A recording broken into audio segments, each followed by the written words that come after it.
Hey there folks, and welcome back to another episode of System Talk, where we review and analyze planetary systems in the Star Citizen universe. First, we'll start off by stating what we know, and then we'll go into an analysis of how this could affect the gameplay in the Star Citizen universe. The system we're going to be looking at today is called the Centauri System. The Centauri System consists of 5 planets and 3 known jump points, surrounding a blue and white dwarf star. Centauri was one of the first systems settled during humanity's initial period of interstellar expansion. It was discovered in 2365 by a dedicated survey ship that immediately recognized the tremendous colonization potential of the third planet. Centauri 3 was quickly claimed, and the land there was immediately offered for sale at a premium to groups planning to colonize this system. The result was Saisei, one of the most beautiful and well-constructed human worlds in the entire UEE. While Saisei developed and flourished, the other worlds in the system went largely ignored. In the ensuing centuries, scattered pockets of resources have been discovered on these other worlds, and more boom and bust type development has taken place there. Centauri 1 is a rocky protoplanet that orbits very close to its parent star, far too close for inhabitation and general life. There is also no atmosphere present on Centauri 1. As well as no atmosphere, there aren't any known mineral deposits here either, meaning that the planet has little to no economic value. The only remarkable thing about this planet is viewing it from afar. When viewing from a distance, it almost looks as if the parent star is reaching out to grab it during solar flares. Centauri 2 is a medium-sized rocky world called Yar. Before human habitation, the planet highly resembled Venus. However, successful terraforming was able to turn this world into an inhabited yet arid world. The most prominent feature on Yar is the Red Desert, which covers most of the landscape and is easily visible from space. Early in Yar's colonization, valuable minerals were found here. This caused many prospectors and miners to come to the planet, dotting it with newly constructed settlements and cities. However, as these mines aged, they ran out of resources. As a result, they closed down, and with them went the workers. Most cities shrunk as they lost population. Some cities disappeared entirely. Now on the Red Planet, you can see many old ruins of cities being swallowed up entirely by the Red Desert as time takes its course. Despite the loss of these mines, research stations still dot the planet, as well as several outposts. There is one main landing zone on this planet that is located on a small scientific outpost called Archibald Station. There are also several more landing zones on the planet, however they are largely unmaintained, but do carry enough supplies for most ships passing through. Centauri 3 is another rocky world known as Saisei. It is the crown jewel of the Centauri system. Saisei has been planned and prepared for human habitation since its initial discovery. Saisei is one of the only worlds in the explored space where an imposed population cap exists on a UEE-controlled planet. The population cap limits the number of inhabitants in a bid to preserve the environment. Despite their similarly limited populations, Saisei stands in a sharp contrast to Yar as the epitome of human development.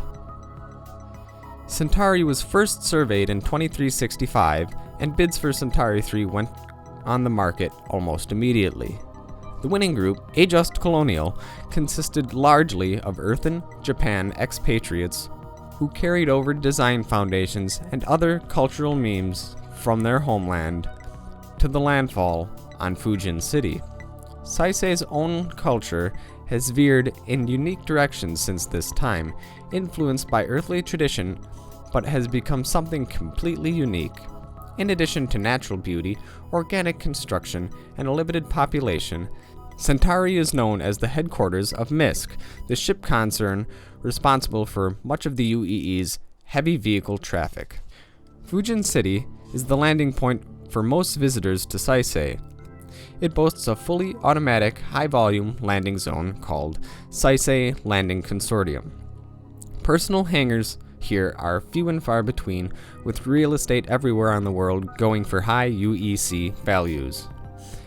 The city features all the comforts of home, from an Astro Armada ship dealer to the advocacy field offices.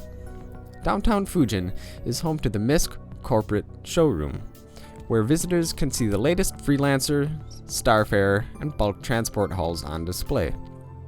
At the heart of the city is Nessa Park, a beautifully cultivated park designed as an oasis for the city workers involved in high-tech industries. The central MISC factory is located in the city's outer areas. The majority of MISC Starfarers are currently constructed in this facility and then shipped off-world on massive enclosed ship transports. A great deal of other heavy industry takes place on Saisei, but always planned in an environmentally respectful manner. This results in a massive export of ship components and luxury items. Centauri 4 lacks a molten core. As a result, there is no magnetic field to prevent solar winds from blowing away the atmosphere on this planet. Because of this, there is no atmosphere here. Due to the proximity of Centauri 4 to the nearby asteroid belt, it has been impacted by asteroids many times. People have long wanted to terraform this world, however, liquefying the core is far too costly, for the time being. The asteroid belt in between Centauri 4 and 5 has enough material to form a planet. However, for some unknown reason, a planet never formed. The asteroid belt can make it difficult for navigation, but is full of valuable material. Mining bases are prevalent here. Centauri 5 is a large red and yellow super Jupiter-type gas giant. There is little to note on this planet as it remains undeveloped. However, it is a favorite refueling stop for long-haul transports that pass through this system. Alright, now onto the analysis.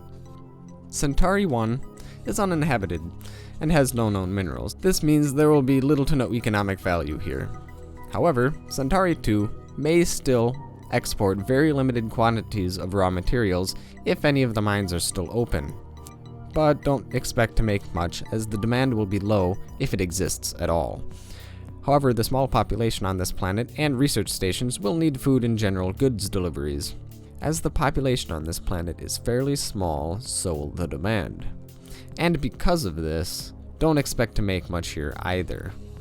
Centauri 3, or Saisei, is a different matter entirely though. There's a lot of heavy industry here, as well as the MISC factories. Most likely, some raw materials, or even prefabricated parts, will be shipped in from out of system. This may net a marginal profit, as the goods here are more valuable, and the demand here is higher than elsewhere in the system. Saisei also exports not only ships, but luxury goods as well. The ship transports require a certain type of ship, so it's not yet certain if players can supply the demand for this route. However, the luxury good route should be playable. The luxury goods will most likely net the best profit in this system next to ship hauling, if you can do that. Centauri 4 doesn't have much value at the moment. However, it would make a decent staging base for mines in the surrounding asteroid belt. Or if your corporation has enough money and they want to liquefy the core, then you could make quite a bit of money in real estate if you can successfully do that. Now, onto the asteroid belt. The asteroid belt would need to import food, fuel, oxygen, and water. Because navigating asteroid fields are dangerous, that may scare away timid pilots, leaving more room for profit for those individuals who want to take this route. As well as importing goods, exporting raw ores will also be a viable and marginally to decent paying trade route. Centauri 5 has little value as it stands. However, if players can build fuel depots, this would be the spot. Alrighty. Pirates may have it difficult in this system because there will be a UEE presence here. Couple that with the fact that the only lucrative trade routes are from Saisei and, well, maybe the asteroid belt too. That severely limits your raiding options.